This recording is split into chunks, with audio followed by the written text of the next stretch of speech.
मेरा नाम लप्पू है। आज मैं आपको एक कहानी सुनाने जा रहा हूँ।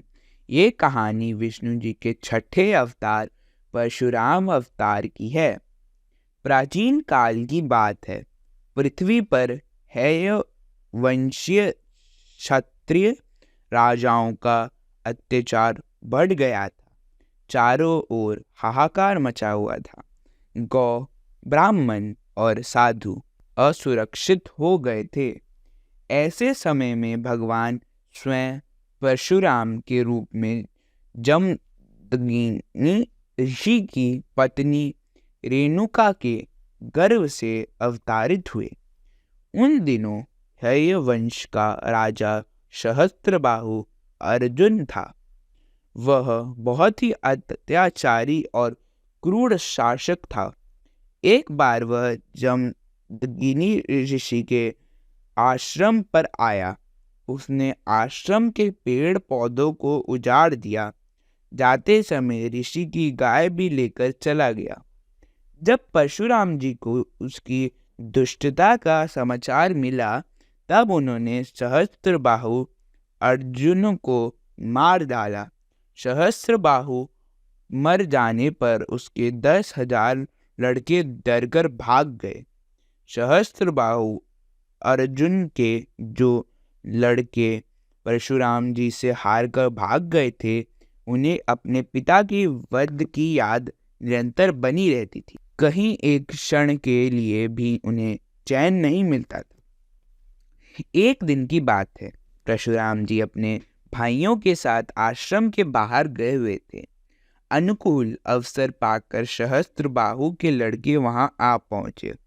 उस समय महर्षि जामदग्नि को अकेले पाकर उन पापियों ने उन्हें मार डाला। सती रेणुका सिर पीट पीट कर जोर जोर से रोने लगी। परशुराम जी ने दूर से ही माता का करुण क्रंदन सुन लिया।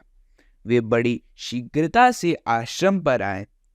वहां आकर देखा कि पिताजी मार डाले गए हैं।